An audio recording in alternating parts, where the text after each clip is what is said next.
तिरुपुर की एक फैक्ट्री में सुबह 6 बजे से मशीन चल रही है। ये फैक्ट्री यूके के लिए टी शर्ट्स बनाती है, लेकिन अब तक हर शिपमेंट के साथ एक एक्स्ट्रा कॉस्ट जुड़ी थी, 12% ड्यूटी, जो सीधा यूके के गवर्नमेंट की जेब में जाता था। 15 जुलाई 2026 से ये कॉस्ट जीरो हो गया है। तो दोस्तों, मैं हूँ यश पटेल और आज हम समझेंगे कि इंडिया यूके ट्रेड डील से इंडिया के टेक्सटाइल इंडस्ट्री को क्या बेनिफिट होने वाला है। वीडियो के एंड तक आपको पूरा पिक्चर मिलेगा, नंबर्स, अपॉर्चुनिटी और चैलेंजेस भी। और अगर आपको वीडियो पसंद आए तो चॉइस को सब्सक्राइब कर दीजिए। चलिए शुरू करते हैं।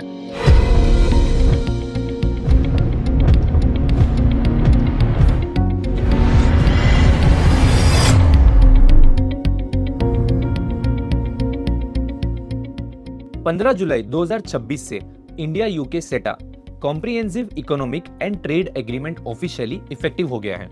ये डील जुलाई 2025 में साइन हुआ था और पूरे एक साल की रेटिफिकेशन प्रोसेस के बाद अब इंप्लीमेंट हो रहा है। इसमें सबसे बड़ा पॉइंट ये है, इंडिया के 99% एक्सपोर्ट्स को यूके में जीरो ड्यूटी मिलेगी। देखो, टेक्सटाइल्स के लिए ये नंबर मैटर करता है, क्योंकि पहले यूके टेक्सटाइल और क्लोथिंग पर 12% तक का ड्यूटी लेता था। अब वो पूरी तरह खत्म हो गया है। इसका मतलब सिंपल है, जो तिरुपुर की फैक्ट्री पहले 12% ज्यादा कॉस्ट में कम्पीट करती थी, अब वो बांग्लादेश और वियतनाम जैसे ड्यूटी फ्री कॉम्पिटिटर्स के सामने बराबर से खड़ी है। चलिए अब स्केल समझते हैं। इंडिया का टेक्सटाइल और अपैरेल इंडस्ट्री अप्रोक्सीमेटली $179 बिलियन का है, देश का दूसरा सबसे बड़ा एम्प्लॉयमेंट जनरेटर, और जीडीपी में 2% कंट्रीब्यूशन, और मैन्युफैक्चरिंग जीवीए में 11% का हिस्सा। यूके का टेक्सटाइल इंपोर्ट मार्केट रफली 25 to 28 बिलियन डॉलर्स का सालाना है। इंडिया का करंट शेयर प्राइस सिर्फ 5 से 6% के आसपास है। मतलब इंडिया अभी भी यूके का 4th या 5th लार्जेस्ट सप्लायर है, बट टॉप नहीं। और यही वो गैप है जिसे ये डील टारगेट कर रहा है। गवर्नमेंट सोर्सेज के मुताबिक इस डील से $500 बिलियन से ज्यादा का मार्केट इंडिया के लिए खुलता है, और सिर्फ टेक्सटाइल्स नहीं, पूरे एक्सपोर्ट्स बास्केट में। देखो, 3 रीजन से ये सेक्टर डायरेक्टली बेनिफिट करता है। पहला, कॉस्ट एडवांटेज।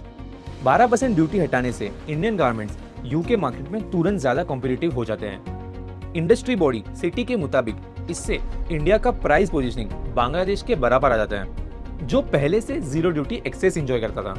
दूसरा है एक्सपोर्ट ग्रोथ का टारगेट। तिरुपुर एक्सपोर्टर्स एसोसिएशन के लीडर्स ऑलरेडी कह रहे हैं कि बायर्स इस डील का इंतजार कर रहे थे और अब ऑर्डर वॉल्यूम बढ़ने की तैयारी कर रहे हैं। इंडस्ट्री का बड़ा टारगेट है कि 2030 तक $100 बिलियन का टेक्सटाइल एक्सपोर्ट फिगर छूना, और ये डील उस डायरेक्शन में एक मेजर स्टेप है। तीसरा है मैन मेड फाइबर्स और वैल्यू एडेड प्रोडक्ट्स। सिर्फ कॉटन नहीं, अब home textiles, MFF based fabrics और प्रीमियम अपैरेल में भी नए बायर्स इंटरेस्ट दिखा रहे हैं, क्योंकि ग्लोबल ब्रांड्स अपनी सोर्सिंग डाइवर्सिफाई कर रहे हैं। और ये सब मिलकर सिर्फ एक शिपमेंट चीपर नहीं करता, ये पूरी इंडस्ट्री की कॉम्पिटिटिवनेस रिसेट करता है। लेकिन बैलेंस्ड तस्वीर दिखाना जरूरी है। यूके के अपने लोकल टेक्सटाइल प्लेयर इस डील से प्रेशर में हैं, और इंडिया के एक्सपोर्टर्स को यूके की क्वालिटी, सेफ्टी और सस्टेनेबिलिटी स्टैंडर्ड्स कंटिन्यू मीट करने पड़ेंगे। ये कोई ऑटोमेटिक एडवांटेज नहीं है, एग्जीक्यूशन अभी भी चैलेंज है। छोटे एक्सपोर्टर्स के लिए डॉक्यूमेंटेशन और सर्टिफिकेट ऑफ ओरिजिन प्रोसेस भी तुरंत स्ट्रीमलाइन करना पड़ेगा, ताकि वो डे 1 से इसका फायदा उठा सके। तो दोस्तों, इंडिया यूके सेटा टेक्सटाइल इंडस्ट्री के लिए एक रियल अपॉर्चुनिटी तो है, लेकिन सिर्फ उन एक्सपोर्टर्स के लिए जो तैयार है इसे पकड़ने के लिए।